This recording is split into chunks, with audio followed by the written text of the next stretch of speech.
I wasn't gonna do this tonight because I am fucking white. But alas, here we are.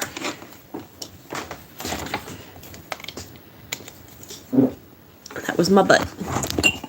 That was not good. Okay, so I'm gonna stay up here. Try this a little differently tonight. Over there. Yeah, knock everything down, but as long as you're... Okay. Okay, so these guys are all nice and dry. Need to clean their eyes a bit, but I don't like this one at all. Holes are way too deep. Give me tryptophobia. This one's not as bad. It doesn't make the holes as deep, but still. Kind of reminds me of some corals, though. Alright. I need some space to do some work. You need to come down. We don't need you jumping off into the abyss and breaking your neck I just fixed.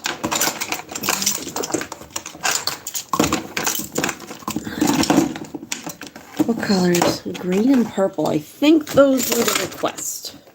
Just for green and purple. Okay, I'm gonna scrape her neck for a little bit. And get to that.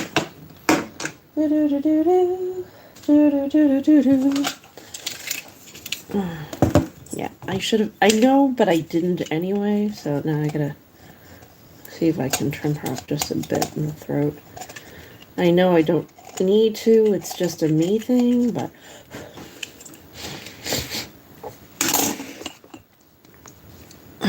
There we go. And then you put in those details.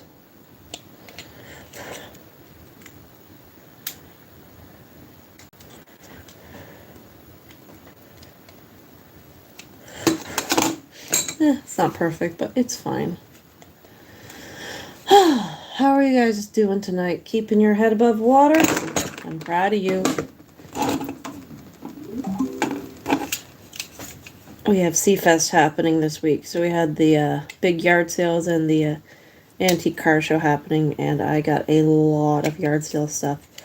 I was going to make a little video about it, but I think I'm going to have to do that in the morning because, yeah, I'm too tired to do a little haul video, but I'm not tired enough to not work on the dinosaurs and the teapots and stuff. A little bit different brain power, I think.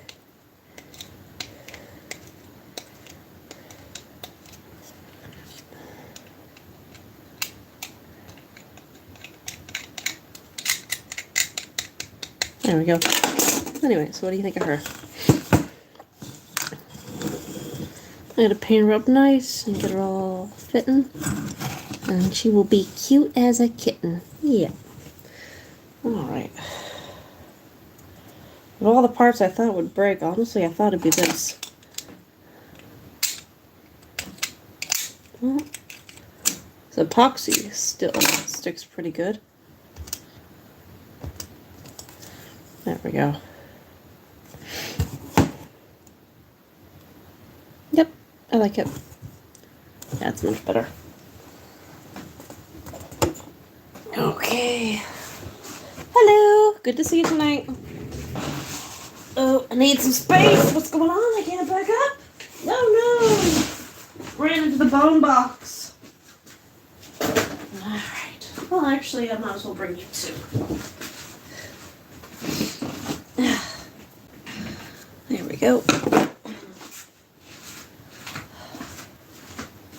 Purple and green. Purple and green. Actually, those should go upstairs. They're anything like the other ones. Purple and green. Purple and green. It's under like the pile. The paint is under the pile.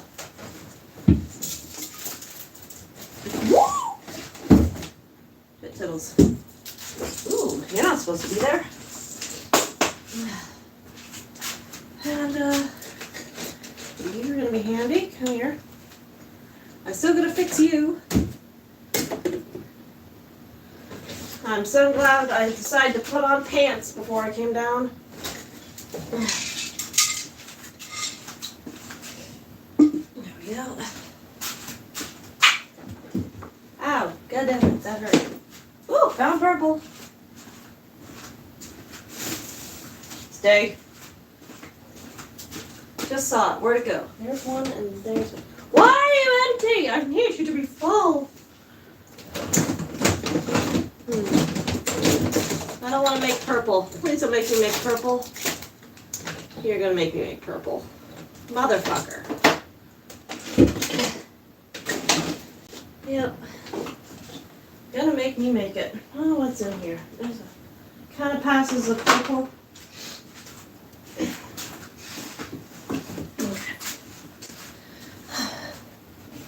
Do do do do do do. Da, da, da, da, da.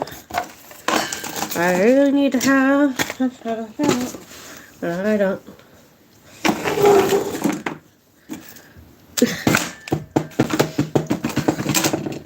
I implore you, if you ever get a craft room, please keep it better organized than me.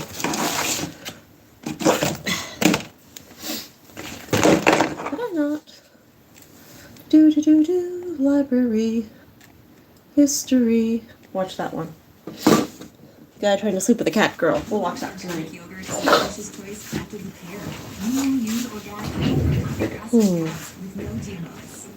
Okay.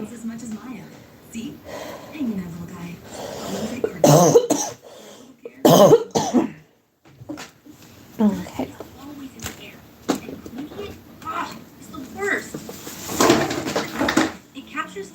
Okay, nothing broken. Okay. You'll love Swiffer or your money back. Suddenly, while taking a look at his surroundings, he realized where he was. After not really having to watch where he was going for the first time in weeks, he hadn't really been paying attention. I was quite surprised to find himself standing in front of his own cabin door. I think I have kept you long enough now, Uton amusingly stated, giving him a sly look as he was apparently very pleased with himself. And deservedly so, this time he had gotten James. Get yourself cleaned up and maybe take some time off. You've had quite a day after all. James nodded and saluted the captain, who responded in kind. Then he bowed his head for a moment and started towards his door. The captain turned to take his leave, and then stopped again. Turning his head, he apparently decided to add something else. By the way, we will reach the GCS soon, he informed James in a passing tone. I thought I'd let you know. She'd always take so long to prepare for stocks because of her clothes and all that. So I felt you might also appreciate a heads up. James thanked him for the gesture before turning back to his door. He quickly checked if the toothpick was still in place, which it was, before he opened it and immediately rushed into his shower, just about managing to lock the cabin door behind him. By now, his skin felt dry and brittle, as the chemicals had dried on it. His hair was clustered together and his uniform stuck to his body. The words of Uton also still rang in his mind. There was something going on behind the scenes. He already knew that much. It was just a question of just how the captain was involved in it. Also, if he really was that attached to Sheeta, why did James still get the feeling that he wasn't exactly on her side most of the time?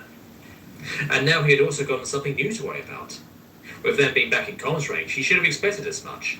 After all, it meant they were back in the galactic plane. But confirmation that they were nearing the GCS of all places right now did fill him with excitement, that threatened to drown out his more important thoughts. It also threw a wrench into some of his plans. The Great Community Station. Uncreatively as it may have been named, it was the oldest space station built entirely as a communal effort by the galactic community, and was located right in the main transit routes of the core worlds. Therefore, it held great importance as a hub of cultural and political exchange. It was also the first stop the GES-32 would make, after it had picked him up in the Sol system, using it to refuel and resupply, while also granting the crew an opportunity for rest and relaxation. A perfect opportunity to get some well-needed enrichment.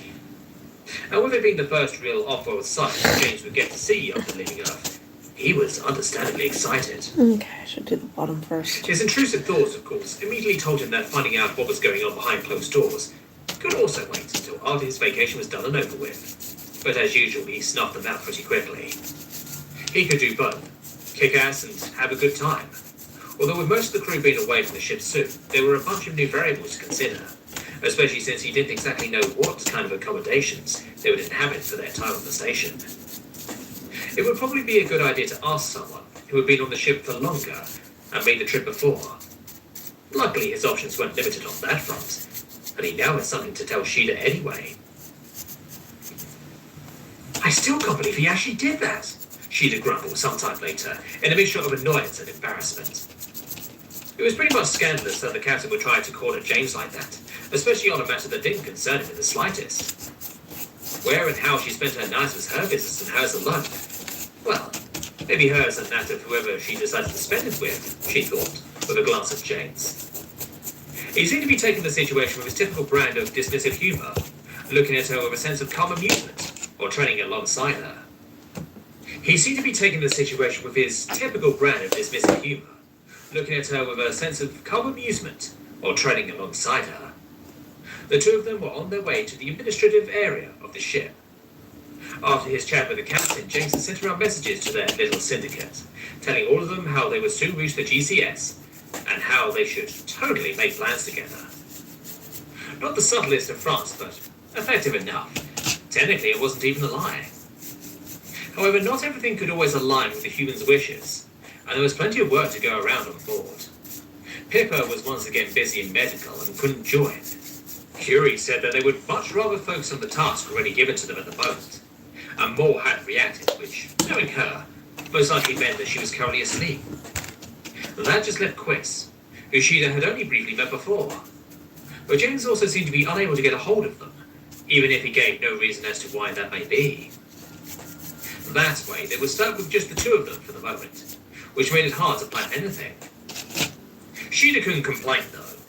With them approaching the station and therefore a docking process being imminent, she would very soon have her work cut out for her, which meant overtime. And spending the remaining time she had before things got busy by hanging out and maybe getting a couple extra hours of sleep in sounded a lot nicer than the alternative. And, having been told by the captain himself to take the rest of the day off, James had agreed to come along with her, while she requested leave for their time on the station.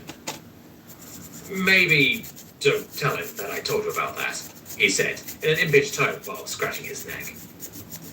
Of course she wouldn't have to tell him.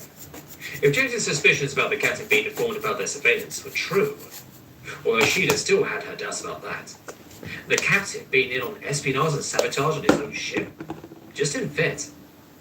Sheila looked at James sternly. She would have really liked for him to take a little more offence to the situation. Then again, she didn't really know how the topic of sex was usually handled among humans, apart from the few things he had told her during that movie. And hey, look on the bright side of things, James continued, interrupting her train of thought. Now you can sleep over as much as you like without any more questions coming up. Sheila felt a bit of agitation rising within her, but she knew that it wouldn't do her any good to now also get angry at James. Instead, she decided that this was the perfect setup to fluster him a little. Oh, you'd like that, wouldn't you? She said with a sly look, and suggestively fluttered her ears at him, noticing too late that the gesture probably didn't tell him anything. James still seemed to get the gist of what she was trying to do. However, the mischievous look on his face told her that he wouldn't get uncomfortable quite so easily. And what if I said yes? He responded, stepping ever so slightly closer and nudging against her shoulder with his own.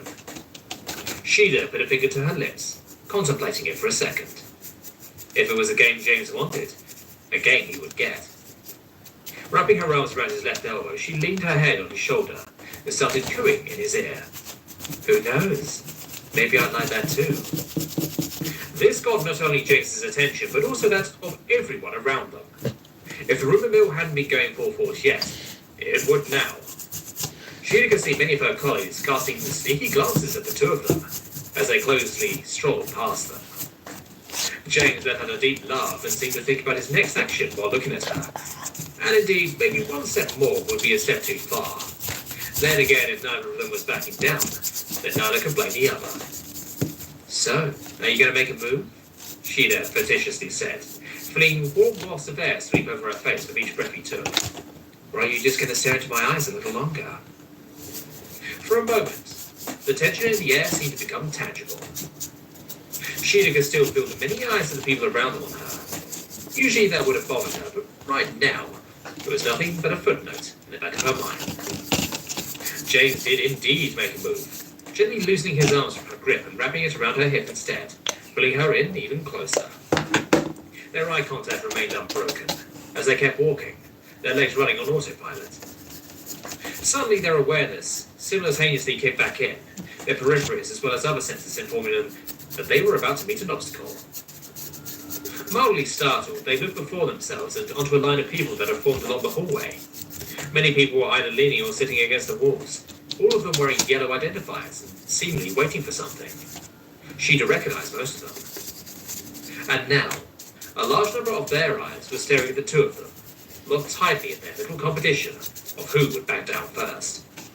It seemed, without realizing it, they had already reached their destination. With all of the tension between them having dissipated now, James let go of Sheila and conceded. Oh well, fun's over, I guess. Sheila felt a sting of disappointment. Even though she was pretty sure that she had just won their little struggle, she wasn't satisfied with that ending. So she decided to make one last victorious move, just to bring it home. Grabbing James once more and putting herself up towards his ear, she whispered right into it. Guess we'll have to continue that undisturbed later. How does tonight sound? James broke out into dry laughter and answered, Well, we'll have to get done here first, so get going already. With that, she gently pushed away from his shoulder and It'd be great if this wasn't falling but she apart. would have to officially get a request for leave permitted. Of course, there wasn't much he could get going towards, since there were clearly quite a few people in line before her. Thankfully, the size of the crowd that had formed was misleading, since every person only spent very little time within the office. Most processes were largely electronical, and the visit at the office was only a last formality since everything had to be officially approved, and the process needed to be attestable. Most likely, they wouldn't have to wait for long. Now that the two of them clearly had become fully aware of their surroundings again, most of the surrounding people had started to find exceeding interest in either the floor, the walls, or the ceiling, studying them intently. You know, on Earth, all of this would be horribly improper, James noted, as he looked around at the people lounging in the hall while waiting. Everybody here would get reprimanded for their behavior. Well, on Dunya, you could never get soldiers to actually show up for something like this, she responded, already getting bored and wanting to get it over with. When they tell you that they are taking leave, they will, and you can't stop them. James chuckled. Then he seemed to trail off for a moment as he asked, Speaking of which, you think they're going to approve your request? Sheila sighed slowly and combed her hair away from her face with her hand. Well, in the end, they can do what they want, so I can't say for 100%, she replied. But they're going to have a hard time in justifying denying it. James seemed to become more interested. He stopped watching the crew members surrounding them and focused back on her as he inquired, And why is that? She didn't know why exactly, but she felt almost a bit embarrassed about that question. She sheepishly avoided his eyes, now throwing the same interested gaze towards the wall as the people around them were doing. Well, I may or may not have accrued quite a bit of unused leave for some time now, she confessed bashfully, her fingers gliding through the fur of her tail to keep them occupied. But it would be nice not working while we're at the station for once and getting to explore it a bit. Working? James asked confusedly. Well, yeah. Or did you think that the ship handles itself while we docked? Sheila responded, her confidence returning to her with a mocking chuckle. A minimal crew has to stay behind to manage and oversee everything. Usually I just volunteered for it. In what she had by now learned to be a gesture of disbelief, James raised a single eyebrow. How noble of you? He commented, while eyeing her suspiciously. Oh, please, she replied, baring her teeth annoyedly. Staying on board with a minimal crew of professionals is much more bearable than being gawked at by strangers on the space station, especially when I have some genius to order around. James laughed and put a hand over his heart, while feigning emotionality. I am touched that you would give that up for me, he said, while giving her big kitten eyes. Giving him a sweet look back, she softly put her hand on his shoulder and slowly extended her claws through his clothes and onto his skin. She could see that it hurt in his eyes, but he tried to act like it didn't bother him. his face only slowly contorting in pain. Only after she felt that she had to be piercing his skin by now, he finally yielded and sank down, away from her claws. Fine, I get it, he laughed, while rubbing his shoulder. But I mean it, I'm glad that you're coming along. Sheila sighed and shook her head. Well, stuff doesn't get boring around you, she said, and gave her a wink. He just looked at her. Shit. Their little display had the unintended effect of making them all fall. Apparently nobody wanted to accidentally pull their attention toward even talk when she was there. Many of these people had been serving with her for many months now. They still acted like she regularly tore people apart. Weirdly enough, many of those same people seemed to only remember that James was about as dangerous as she was, when she was also around to remind them of that. James seemed to be able to read her thoughts on her face, while she gazed around, since he quickly spoke back up, after taking a look at her. So, how does this whole thing go anyway? He asked, clearly struggling to swiftly find a new topic of conversation. Are we just on our own after we docked? Overall, a pretty dumb question, James knew that. But it was sweet that he was willing to make an idiot out of himself to distract her. No, of course not, she answered, and tried to at least sound amused. Command will have accommodations prepared for us. Once we are on the station, the captain and his team will go and get us checked in. Once he's done, we will get our rooms. Supposing that at least one of them was colluding with the spies, this also meant that they would have plenty of time to bug their rooms, long before they could do anything about it. And this time, they wouldn't be able to get rid of them undetectably. Or maybe they could. Looking at James, an idea began to form in her mind. She thought about his question, as well as the nosy looks they had gotten earlier, as they had locked arms. Unless, she ruminatively said, and started to creep closer to him, just as she had done earlier. Unless, James asked, and looked at her questioningly, Oh, not quite picking up on what she was trying to do dirt. just yet. That's okay. Well, the rooms will be quite standard, and we will be surrounded by crewmates left and right, she said, and purposely played up the flirtatious tone in her voice, trying to get him to play along again, now even wrapping her tail around his hips. So maybe we should look for something more intimate to stay at. James's eyes glanced around. The walls apparently weren't quite so interesting anymore, as all the eyes in the room seemed to gravitate towards the two of them. It finally seemed to click for him. Oh? He asked, now seemingly also getting his flirt back on. And what did you have in mind? He pulled her closer, while his eyes clearly showed his interest in what she had to say, without a hint of his outward bravado. That depends. Sheila kept up her act, putting her head on his shoulder and glancing up at his face. What do your finances look like? James chuckled deeply. Well, I'm not underpaid, he replied, apparently putting his all into making it sound as much like bragging as possible. Sheila couldn't help but think that, if he was anything like the act he was putting on in reality, she would probably hate his guts. Then I'm sure we will find some cozy place with just the two of us, she murmured up to him.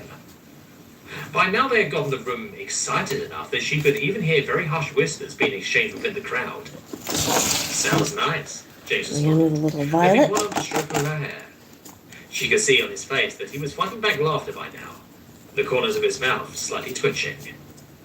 It also wasn't easy for her to keep up her wing facade with a straight face, especially not with the people around them apparently completely buying it. Who knew that they could use gossip so practically? Slowly, she looked at herself and James again, throwing a last suggestive look, and saying, then, it's a date. You know it, he replied with an offhand gesture. After that, they resumed their normal behaviour again. However, they clearly had set something in motion, as the soft whispers around them did not stop with their little act. Perhaps she should warn the captain ahead of time, thinking how he might react if news reached him on the same way the previous had. Or maybe she shouldn't, letting it serve as a lesson that it wasn't his business. There we go. No matter what she did, she wouldn't do it right now, as her assistant let out a sound, informing her that she was next in line by now, and should enter the office. She quickly excused herself and stepped over towards the big door. The sign next to it merely said, Administration. It opened in front of her, allowing her entrance. The room was much smaller than most of the ship, which was still huge from Sheet's perspective, and was very barren. The only furnishing was provided by a large desk, attached to multiple computer terminals surrounding it on the framework of metal rods, 2 of which faced Sheeta. Behind the desk stood a large person that Sheeta only knew from briefly passing them before. Their appearance otherwise didn't ring a bell, so they couldn't have worked in administration for very long, since Sheeta was sure that what looked like a walking bone tree would have left an impression on her. She knew the species, even though she couldn't remember its name right now. She believed it was originated from a core world and pretty famous. Petty Officer Sheeta, the person addressed her, their voice sounding like strings being plucked, and looked at her with bright, almost glowing blue eyes. Greetings, Warrant Officer, Sheeta respectfully replied, with a look at the rank displayed on their identifier. You requested leave for the duration of our presence at the Great Community Station. They related the information on one of their screens towards her. Quite unusual for you. One of their many flexible arms started to glide towards their face, gliding across the bony plate, protecting it around where their mouth must have been. They were clearly studying her. Sheeta almost felt like she was being undressed by their gaze, and shivers went over her skin. Yes, is that a problem? She asked, throwing a distrustful gaze back at the strange person. Not at all, they answered, their voice continually filling the air with a joyful sounding, melody-like noise. Quickly, some of their arms glided across the touchscreen embedded into the desk. They took their eyes off of Sheeta for the duration of only a few breaths before looking back up at her. Done and done, they happily chimed, swinging their head to give the illusion of an expression. Your leave is approved. Enjoy yourself and have fun. There was an undertone in their voice that felt like they were implying something lascivious with that. As somebody who came in before her already felt the need to tell them about her and James's little display in the waiting area. Thank you, Warrant Officer, Sheeta said, quickly demonstrating her respect before turning to leave. Success to you, the Warrant Officer quickly shouted after her, apparently not yet having received the memo that basically none of the ranking crew used that phrase when addressing Sheeta. Not wanting to appear impolite to her superior, she quickly turned around and loudly repeated, Success to you, before leaving the office. She still felt her skin crawl from the interaction. What the hell was with them? She quickly waved James over to her while walking past him, wanting to get away from there as fast as she possibly could. While they made their way back to the living area, Sheeta recounted the strange events within the office of James, who listened intently. Usually I'd make a comment like, maybe they were just dazzled by your beauty, James pensively said, after she had finished her story. But I think that wouldn't be very appropriate right now.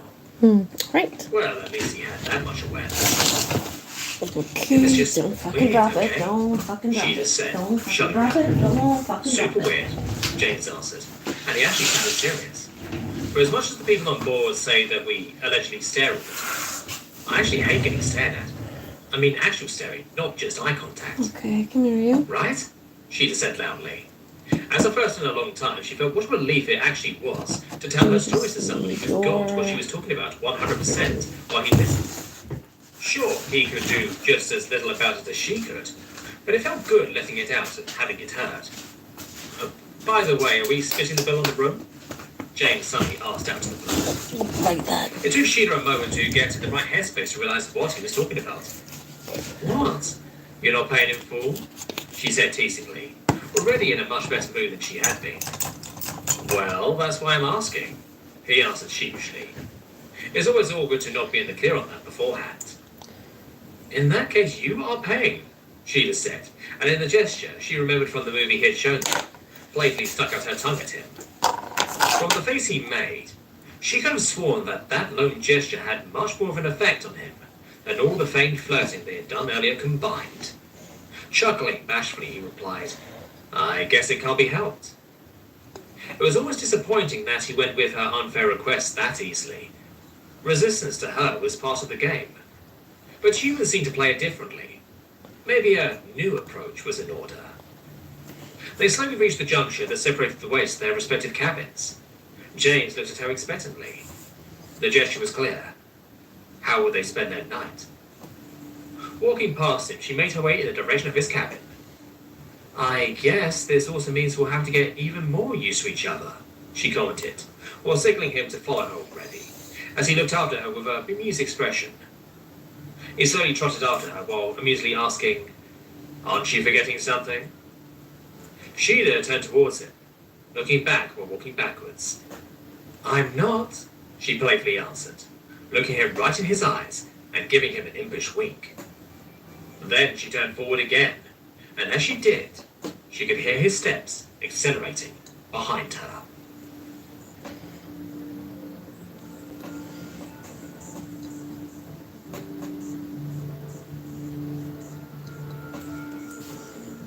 I'll put a little triple thick on the head, and then it dries shiny, and then it kind of matches. Well, it looks like a little matches a little bit more.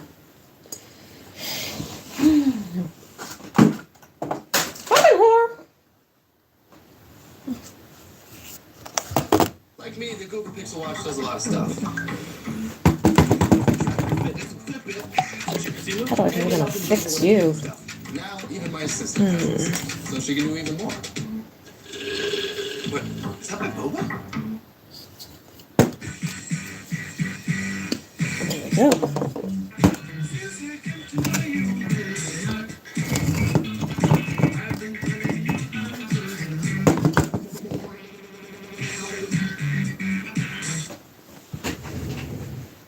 Apotheosis, Part 1. Apotheosis is a Greek. I did not sign up for this shit.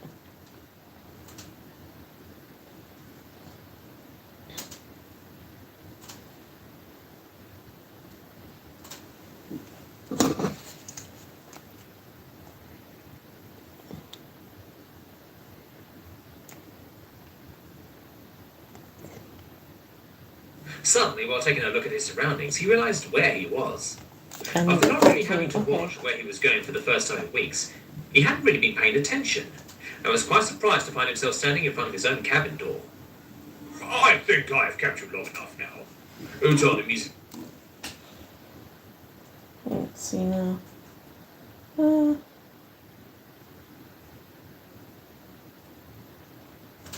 see now.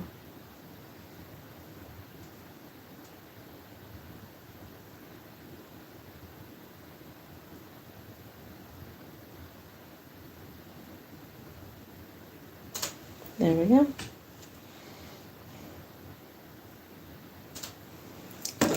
Because this is 12, so I'm going to go back.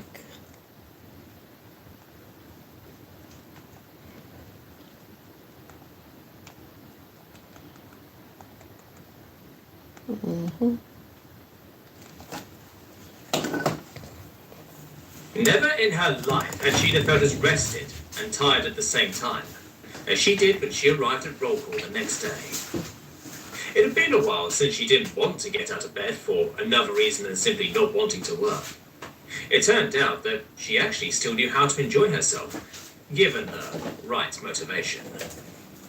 And, well, the last night had given her plenty of motivation.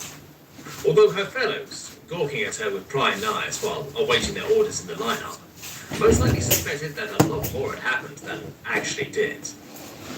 Now that her and James had decided to spend a considerable amount of time together, they were in no rush. However, with the nervousness that had kept them both pretty hesitant the first time around, having dissipated, now they had done it all before, the night was still being plenty enjoyable. She was much more comfortable sleeping in just her underwear than with sleeping fully clothed, which had also allowed her to comfortably slip under the covers alongside James. Turns out that either humans had some very interesting instincts when it came to cuddling, or James had more experience than he had let on, judging by how he handled the situation. Even though she never would have suspected it, being tightly squeezed into somebody while sleeping was something that she actually didn't mind at all. Restricting as it felt, it also had a weirdly calming effect. In the end, the comparatively tame experience was more than intimate enough for the two of them to enjoy themselves, but she was still deciding whether she would let on how far, or not far, they actually went, especially now that the captain did her position in the line. Chief Petty Officer Phillip, the giant to her left was already being called out, and loudly gave back a "Present, sir." When Captain Uton now stepped over to her, she of course still stood at full attention, and showed respect. However, as their eyes locked, she could see the turmoil in his, and tried to return it with a sort of calm satisfaction. "Petty Officer Sheida," he loudly called out. Present, sir, she answered. Both of them not showing more than slight hints of what most likely everyone around knew was going on in their minds. The captain quickly finished his way down the line of his subordinates, and then stepped back to address everyone. At ease, a voice rang out, and everyone relaxed where they stood. All right, people, you know the drill. We are rapidly approaching the great community station, and we intend to dock there, so preparations are in order. We've done this many times, so everything should go off without a hitch. Listen to your superiors and work dutifully. We won't have to invest any more of our precious time into this than absolutely necessary. Captain Houton loudly proclaimed, looking everyone in the lineup up and down. I know many of you are excited for your time of leave on the station, and you all have earned it, but I don't want to see anyone slacking now so close to the finish line. Understood? Yes, sir. It loudly echoed back at him. Very well. The captain amusedly chuckled. Off to work, then. Right away, the line burst apart, with everyone hurrying towards their respective briefing. Okay. Sheila already saw where Division Officer Dalsam was waiting, and from her periphery, she could see that Cliff was also here, and also moving towards the same destination. They respectively greeted the DO and stood at attention, awaiting their orders. I'll keep this brief, since the two of you should be very familiar with this process by now, Nalsam signed dismissively. Petty Officer Shida, you will take command of Division Team 5, convening at gate number 5. With your team, you will coordinate the preparations for, as well as the execution of the deceleration of the gravitational spin. So since he has a lot of experience in that specific task, Petty Officer Cliff will assist you in this as your second in command. You two will find your exact orders on your assistants. Understood? Yes, ma'am. The two petty officers loudly replied. Very well, you are dismissed. D.O. Nalsam signed. Off to work. Gate 5 was a bit out of the way from their position, so they immediately started to swiftly make their way there. While they walked, Sheeta could see and feel Cliff eyeing her intensively from beside her. So, into her, she thought. If you have something to say, speak up, petty officer, she ordered, without slowing down her march across the bridge. The shining lights of the computer screens whizzed past the two of them, as they quickly traversed the dark room. From their position, the captain was already sitting sideways on the wall, where he had to look upwards to follow the two of them with his gaze. Nothing, ma'am, Cliff responded respectfully, quickly turning his gaze off of her and bringing it back forward.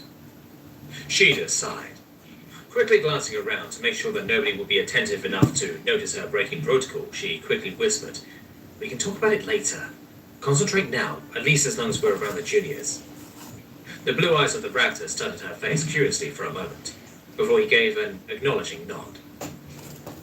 Team 5 consisted of 6 shipmen, all of which were your typical giant herbivores, most of them mammalian, with one reptile and a crustacean between them. They also weren't very good at hiding the burning nosiness in their gazes, even as they respectfully addressed Sheeta as their superior. As the entire team stood at attention while staring forward, Sheeta thought about how long it had been since she had been given command. In addition to their blatant, gossip-fueled curiosity, the people now under her supervision regarded her with the same mixed feelings about being supposed to follow her orders that she was used to. They were very lucky. Since she was in an exceedingly good mood today, she wouldn't start the day by chewing them out for their lack of respect. They could thank James for that. She quickly checked her assistant, studying the exact tasks they were assigned for. It all looked pretty manageable. "All right, people," she finally spoke up, her team snapping to attention. "Our task for today is very straightforward, so I demand that you not mess this up. You're under my command for today, therefore you better do your darndest to make sure that none of you make me look bad, or I will hold you personally responsible. You got that?" "Yes, ma'am," the shipman bellowed back at her. Being authoritative while standing in front of people twice your size used to be quite a challenge for her in the past, not made any easier by the fact that it was hard for her to get the due respect from people to begin with. However, that was in the past. By now she had developed the necessary aura to make people fall in line. It helped to let her prey drive take over and use the natural presence this granted her in the room, her body language rooting her as a threat in the minds of many other species. The sinking feeling that one might get bored when they stepped out of line seemed to keep people careful, even if it was unfounded. "I will hold you to that," she loudly informed them, before getting to the matter at hand. All right. First of all, Petty Officer Cliff and myself will handle the actual That's deceleration of the gravitational That's spin fine. ourselves. I don't Your want to work task on will be you. supporting us in this. I am going to need 4 of you to prepare the crew for the deceleration. After I make the official announcement, those 4 will control the ship, starting the bridge and working their way down to the cargo area. They will ensure that the necessary you guys need processes are haste initiated everywhere because without fault. You got They will sticky. also ensure that every crew member is Unfortunately. informed about the deceleration process and the ensuing lower gravity, and nobody has missed the wake-up call. Any volunteers? As if they had practiced it beforehand, exactly 4 of the 6 shipmen stepped forward, volunteering for the task. Certainly a pleasant surprise. Perfect, Sheila said with a clap of her hands, giving each one of the volunteers a once-over. Pointing at each of them, one after another, she started to distribute the tasks among them. Using this gate 5, as the point of 360 degrees, you'll be handling the ship's area from 1 degree to 90 degrees rotation-wise. You will be responsible for 91 degrees to 180 degrees. You will handle 181 degrees to 270 degrees. And lastly, you will handle 271 degrees to 360 degrees. Let me preface this next thing with this first. You should be, but if you are still unsure of what processes need to be ensured for the smooth termination of the deceleration process, you can always check your assistants for further information. I expect updates from you at least every half uniform hour, as well as every time there are any complications. Did I make myself clear? Each of the shipmen gave a readback of their assigned area, ending with, updates to you every half uniform hour. Understood, ma'am. Sheila nodded confidently. Then she addressed the remaining 2 shipmen directly. As for the 2 of you, she said loudly, making sure they were paying close attention to her, you will be tasked with the preparation of the bridge itself. Now, most people here are ranking personnel and will initiate the necessary steps themselves, so your job will be quite easy. Like your comrades, you will be assisted where assistance is needed, to make sure that no necessary process is forgotten or neglected. You will also update me on your process every half uniform hour, and immediately inform me should problems arise. Your task will most likely take less time, so once you are done with it, you'll be giving assistance to your teammates. Understood? Understood, ma'am, the shipman replied, almost eagerly. Sheila sneered. Getting to give orders again was pretty satisfying. All right, off to work. Don't dawdle, she ordered, and the line of shipmen was promptly set in motion, hurrying towards their assigned tasks. As soon as Sheila was sure that they were out of earshot, she dropped most of her authoritative posture, relaxing her shoulders while turning towards Cliff. And we'll be getting to work as well, she said, indicating the Braxis to move with a sideways nod of her head, before turning towards the terminal supervising the gravitational spin. The terminal was currently occupied by Petty Officer Rujak, who had apparently been unlucky enough to get the shift right before the docking process was officially started. Sadly, preparing for docking meant a calling of all hands, or claws in Rujak's case, so he would get a new task as soon as they replaced him. Petty Officer Rujak, we will be replacing you now, Sheila said, with a quick salute towards the large crustacean. Now that she thought about it, it looked like one of her shipmen was of the same species as him. Rujak looked over at Sheila with a harsh expression. Apparently he was in an understandably bad mood, and it wasn't helped by having to interact with her of all people. However, Sheila did technically outrank him, and even in her good mood, she gave him a challenging look, daring him to try and directly disrespect her. However, he hesitated only shortly, before bringing his legs into the X position and crossing his claws, and evacuating the post, scuttling away. Sheila didn't waste a look after him, instead immediately getting to work on adjusting the terminal to her proportions, and splitting the control between her and Cliff. I will be handling the controls. You will keep an eye on the related readings and handle communications with the other teams, she ordered, this time in a casual tone while starting to slowly unlock the manual controls of the system, removing some of the constant restrictions imposed by the ship's computer and allowing her to change the angular velocity. Cliff kept a close eye on the numbers on screen, making sure no value was behaving in an unpredicted manner. After the locks had been released and the process could be started, he addressed Sheila. Preparations are complete. Ready for the announcement, ma'am, he said, keeping his eyes glued to the screen. Sheila nodded. With a quick move of her arm, she activated the communication and connected it with the intercom. It only took moments for her request to be processed and the channel to be opened. Clearing her throat, she loudly started the announcement. To everyone on board of the GES-32, to all crew members, this is Petty Officer Sheila speaking to you. We are currently approaching the Great Community Station with the intention of docking there. To allow for the docking, the gravitational spin of the ship will surely be decelerated. To prepare for this, Ship Protocol 15 is now coming into effect. Follow the steps outlined by the protocol, initiate the necessary processes outlined for your affiliation, and cooperate with the ship's administration and security teams.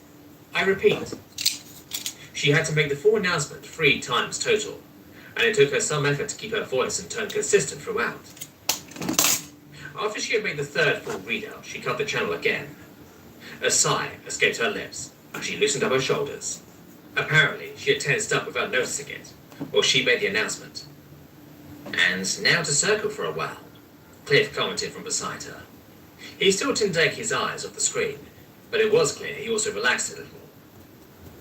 If she'd interpreted his idiom correctly, he was implying that they were going to supervise for a while now. They could only start the actual deceleration once at least the essential preparations were completed, which would most likely take some time. However, the protocol said that during that time, manual control over the gravitational spin had to be established and kept up Hi, until the time baby. the docking was completed. Sheila was sure that there was a reason behind that once, even if she couldn't recall it. It was probably outdated by now anyway. The entire preparation process was in essence a mere overcautious measure. The deceleration was executed so carefully that there would never be forces exceeding even 5% of the galactic standard in effect. In the corner of her vision, she could see Cliff once again getting nervous in his non-existent boots, even if he could prevent glancing at her by focusing on his numbers. It was quite obvious that he had heard the rumours, and knowing Sheila, he wanted clarification. But she had already said it, and she wouldn't repeat herself. If he wanted the juicy details, he would have to ask. Come here. Eventually, the first report of their team came in. Everything appeared to be going smoothly on board, so it was fairly brief. After acknowledging the updates of here, the you ship, airball. cutting the line, a long yawn escaped Sheeta's lips, as the mere action of standing in front of the gravitational terminal was enough to make her quite sleepy, after having spent so many shifts doing nothing else. From the corner of her eyes, she could see Cliff's pupils constrict to the smallest of dots, while he looked at the screen. "Long night?" he asked, without looking away from the displayed numbers, but obviously implying something. "You could say that," Sheeta answered, and stretched for a moment, trying to get the tiredness out of her joints. A moment of silence arose, as Cliff didn't immediately follow up on that answer. But his curiosity had been spurred now. "So," he eventually broke the silence again, trying to sound casual. "You and James, huh?" "What about us?" Sheeta replied dryly. If he wanted gossip, she would make him work for it. "You slept in his room," the raptor half stated, and half asked, still seemingly laser focused on his task. Come here. "I did," Sheeta answered matter-of-factly. "And in his bed?" Cliff inquired further. Now, not being quite able to restrain himself Kitty from throwing a time. quick glance over at her, most likely trying to catch her reaction. "Indeed," Sheila answered unenthusiastically, and fearing that this line of questioning could be going on for some time, she also added, "And even in his arms." Cliff's pupils constricted again, and he couldn't stop himself from looking at her in surprise in time. The feathers on his forehead now started to slightly stand up. A small smile came across Sheeta's face. Oh, This was actually baby. pretty fun. "So, what happened?" Cliff now cried, not overplaying his curiosity with polite restraint any longer. Sheeta pretended like she needed a moment to remember what had happened just last night. "Well, we cuddled," she said thoughtfully, playing the unsuspecting airhead. "He complained a lot that I moved my tail too much. I asked him how he managed to have cold hands even in this heat, and then we fell asleep pretty quickly." Cliff looked at her suspiciously, his eyes scanning her expressions carefully. Sheeta's innocent mask turned to an impish sneer as she slyly looked back at him, her tail waving around playfully. "What? Let me see your nails. Did you expect something more slippery?" she teased, putting as much of an underhanded undertone into her voice as she could. Cliff clearly felt exposed for a moment, as more of his feathers started to stand up in what Sheeta supposed to be embarrassment. But to his credit, he didn't back down. "Well, was that all that happened?" he said, still looking a bit flustered, but otherwise sounding earnestly curious. He was persistent, she would give him that. She'd shrugged the question off while turning back towards the terminal screen. Well, we both enjoy skin contact, and James's people find having a pairing partner in bed with them even more relaxing than my own. I also found out that I like the way humans constrict you while they cuddle, even though it felt a bit claustrophobic at first, she explained passingly. It's no wonder we were both lulled to sleep pretty quickly. The pure thought of the warm oasis of comfort that she had found herself in that night caused her to yawn loudly again, interrupting her retelling. We also found out that we both like being scratched, as long as I'm careful with my claws, she finished, the yawn still slightly distorting her voice at first. But I have stated the areas for good boys and girls. Cliff thought about that for a moment. He seemed to try and fit this new information into the picture he surely had already made up in his mind when he had first heard the rumors. Butt scratch. She'd also had a sinking feeling that a certain white-feathered mate of his had probably fueled the fire in that department a bit. Probably needing to recontextualize some of his thoughts on the situation. I'll go for a He bit. then added, "And you were not tempted at all?" "Well, I wouldn't say not at all," she'd answered, though even the slightest bit coy. She thought back to the suspicious bump in James's groin area that she had woken up to 2 times by now. James did say that an erection in the morning was perfectly normal among human males. However, she still liked to take credit for it in her mind. Then, Cliff carefully inquired further, thoughtfully gazing in Sheeta's direction but Are looking you right done? through her. What Ready does that on your make you chair two so I now? can get some work done? Wow. That was surprisingly tactless. Sheila looked at her colleague disapprovingly, as he had asked the annoying question that she and James had managed to skillfully avoid so far. Cliff had apparently noticed that that had been the wrong question to ask, because he quickly and embarrassingly turned back to the computer screen and mumbled, "Forget I asked." Can I Sheeta please shook her get back head to work now? and also turned back towards the display Okay. while she passingly answered, I'll get "Well, you in your we're chair. still figuring that out. The signs are pointing in a good direction, though." "I'm glad to hear it," Cliff meekly replied. Oh, you "Right, fell right," over. Sheeta simply responded. A big boy Appreciate fell it. over. "All right, that should be good now," James said, putting his hands on his hips while contentedly looking at the flasks and test tubes he had secured within the fringe of his laboratory. He had used copious amounts of sponge and tape to make sure that his samples and chemicals would not be in any danger of sliding or moving at all while the ship's velocity changed. He closed the door with his foot and turned towards the myriad of devices used in his work that were now chained to the wall within their racks, keeping them locked in place as well. The only thing he couldn't help out were the rats. Sadly, the tiny troopers would have to cope with the change of gravity themselves. They would get used to it quickly enough, he was sure. Walking along the rows one more time, he made sure all of the cages were locked tight.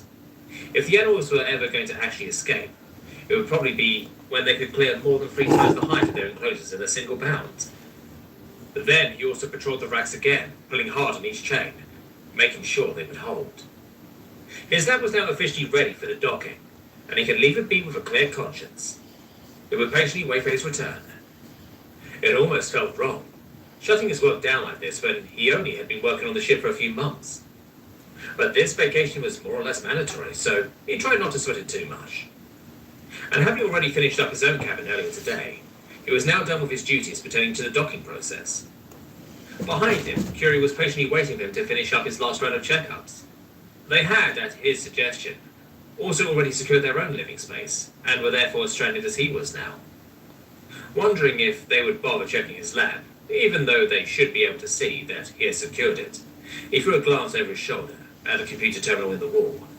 "Bye-bye, you pests," he thought to himself, as he finally left the room, leaving the door open, so that the security could quickly see that it was done when they did their rounds. Letting his eyes wander through the hall, he could see the rare sight of all the lab doors being wide open at the same time. Crew members hurrying in and out while rushing to secure their work and belongings. Well, all lab doors except for one still very crumpled looking and still very much sealed door, of course. "What now?" Curie asked from beside him, their synthetic voice carrying out against the white process working and chatting crewmates remarkably well. James shrugged. "Want to check how the others are doing so far?" he asked, only hesitantly tearing his eyes away from the grumpy guard standing in front of Curie's former laboratory. they had still not stopped sending people to guard the destroyed room. Maybe they wanted to get rid of its contents while the ship was being resupplied. After all, his own terminal would also be repaired during that time, setting their plans back again. It was likely that, if they wanted to gain any ground in this case, they would have to do it soon, and their stop at the GCS might just be the thing they needed to shake up the power dynamic. Curie shifted their body into a movement that equated to a shrug for them. They didn't exactly seem enthused, but they also had nothing better to do.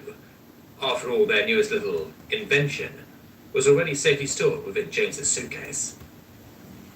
He had been amazed at how quickly they had managed to put something together that seemed so sophisticated to him. Then again, that might just have been him being uneducated on the topic. Even tuning into the computer's frequency had been no problem. He had expected that they would at least need to borrow the thing for that, but somehow they had figured it out without it.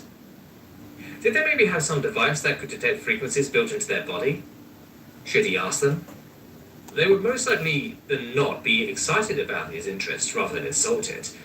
Then again, he didn't want to disappoint them by only understanding the very surface of what they would explain him about it. Maybe he was just thinking too much.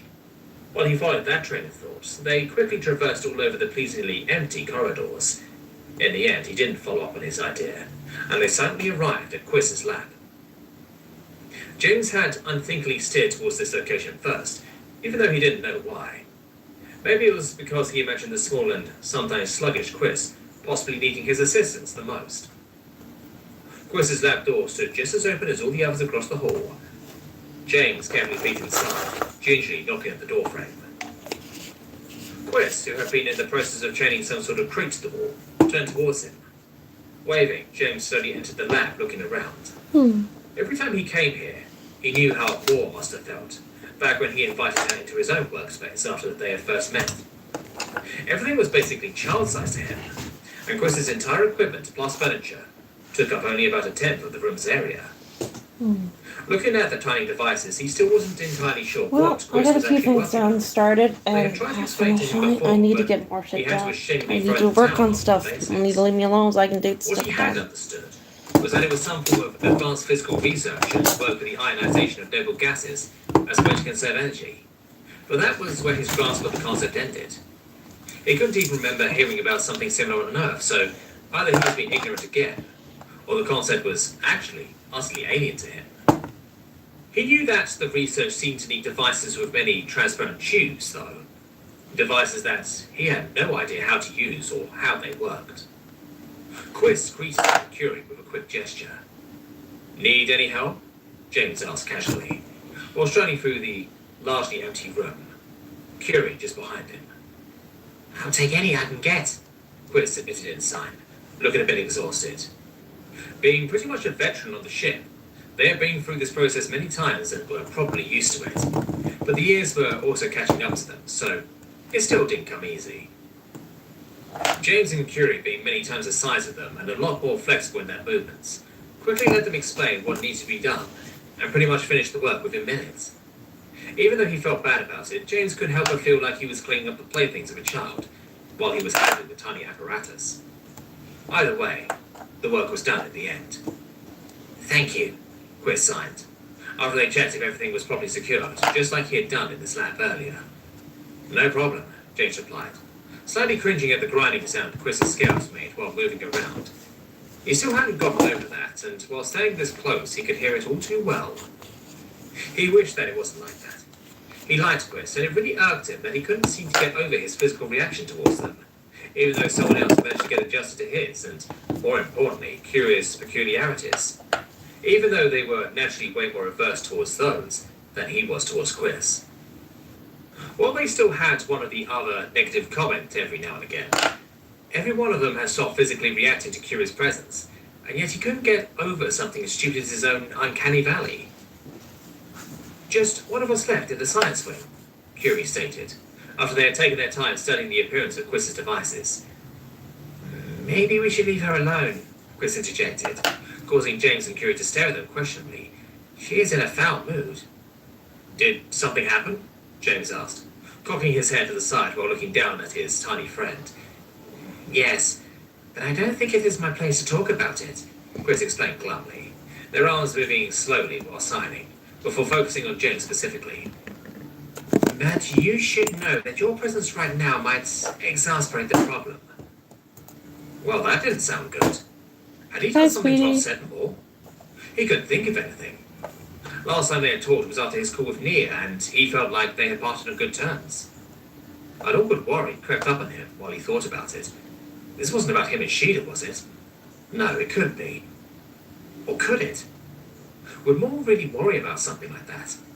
And even if she did, would she really take exception to it for some reason? And now he was torn. On one side, his curiosity had been awakened, and he wanted to know what it was that troubled her. On the other side, he had been explicitly warned that he might be adding to the problem. So, it would be, scientifically speaking, a real dick Ooh, move to right there. her That's to what I was try and looking for. find out. He found himself unable to make a decision on the matter, as Quist looked at him in what he assumed to be empathy, even though he still couldn't really read them. In the end, the decision was made for him. Wow. Curie had unexpectedly started towards the exit, leaving James and Quist to stare after them, the metal legs clanking across the lab's floor. Where are you going, Curie? James asked, baffled, and almost inadvertently started to follow them. Quist did the same. I am going to Moore's laboratory, Curie answered matter-of-factly. She might need our help. Bad mood or not offering it to her, or doing so with everyone else, wouldn't be fair. Also, being in a bad mood all by yourself is no fun. As much as he might have wanted to, James couldn't really argue with that. He looked over at Quist, who seemed to have a very similar thought process. He waited for them for a moment, as they got ready to scale the ladder to the recess in the wall they used to move around the ship. If you want, I can help you, James offered, as he watched the tiny person struggle for a while. Once they had gotten themselves into a position where they could comfortably sign again, they answered, James, I am more than twice your age. I will not let you carry me around unless I have to. Fair enough, James answered with a shrug, and started walking next to them in the direction of Moore's laboratory, right after Curie. He ran to the corner shortly after Curie had already arrived. Thank you very much, Curie, he could hear Moore say, even before he could see her. You can start by securing the doors of that cabinet if you want to. James just about saw Curie start to scuttle towards said cabinet, as he entered the room himself. Hey, Moore, he greeted, deliberately casual, while he heard Quist enter the room behind him. Moore looked towards him, and he could immediately tell that something was different. The agitation was all over her face and even extended into the way she carried herself. Oh, hello, you two, she said, while definitely trying to quell her irritation, even though the success left something to be desired. How nice of you to come to help. Of course, James replied sheepishly, scratching the back of his head. I'm afraid I won't be of much help, Quist sighed, while looking at the giant equipment that Moore used in her work. Many of the items were about as large as Quist themselves. Oh, do not worry about it. 3 of us should be plenty, Moore said, and then hesitantly added, There are just the 3 of you, right? Quist nodded, moving their entire body up and down, while James answered, Yep, just us. Oh, good, Moore said, sounding honestly relieved, for the agitation still seemed to try and burst out of her. Quickly, she gave James a task he could reasonably fulfill. Of course, strength was not really the limiting factor, as he was reasonably sure he could lift most things that Moore could. Height, however, was more of a problem, as reaching some of the racks more than 3 meters off the ground while carrying the large, unwieldy equipment was a lot less achievable. The compromise they came up with was that James would bring the items over to Moore, who would quickly then lift them to their intended position. This worked out well, since he was much quicker in moving around the room than the large, aged woman. While they worked, he could hear her huff and sigh, and he was pretty sure that it wasn't out of exertion. He also couldn't help but notice the sideways glances she was giving him every now and then, even though she made a valuable effort to try and not make it seem like his presence was provoking her. However, sneaking things past him was something that, at least for the moment, lay outside of her abilities. The next time he noticed her eye wandering over towards him, he returned her gaze with an honest, conciliatory look. Oh, do not look at me like that, Moore said exasperatingly, after letting out another long sigh. You want to tell me what I did so I can leave you in peace?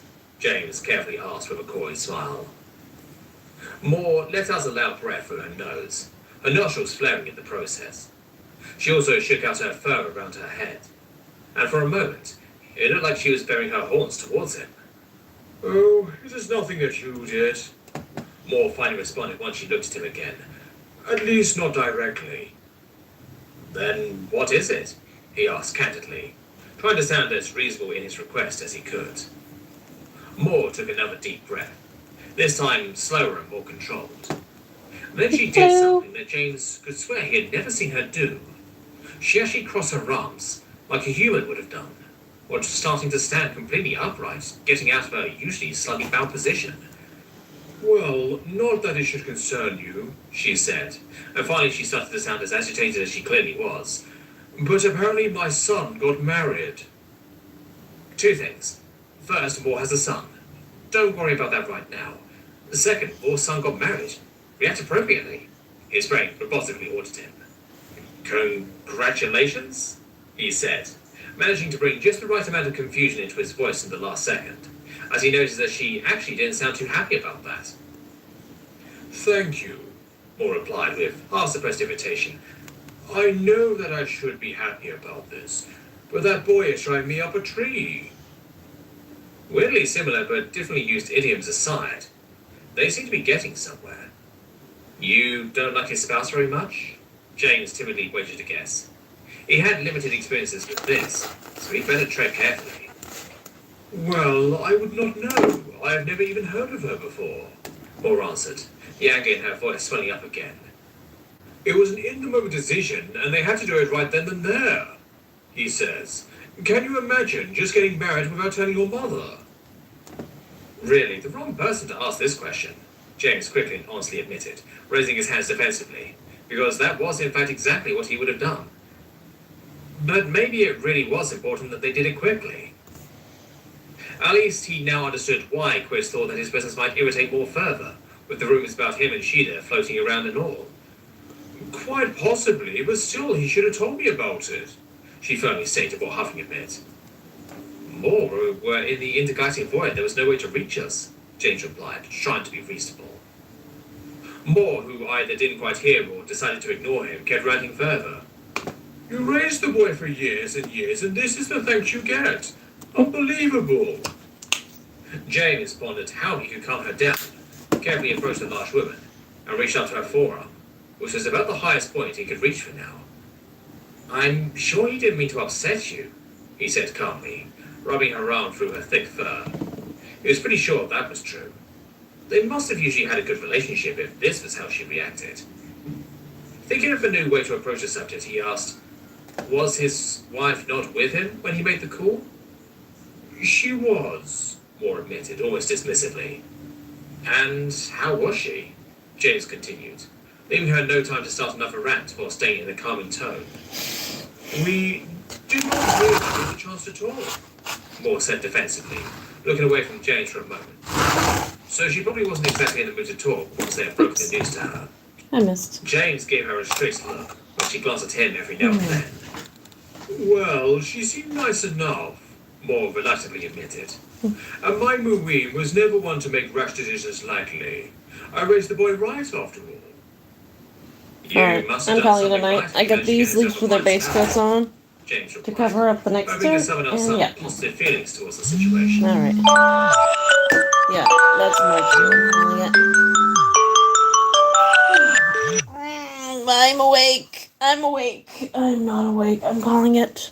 If you stop by, thanks for stopping by. We'll be back at this again tomorrow night, and I should be putting the legs on the teapots because I'm sitting here and I realize I don't have enough wire to do 3, 6, 9 legs. So yeah, gotta go get some wire, and we'll be back at this again tomorrow. You all have a good night. Yee, don't break anything else, you dumbass.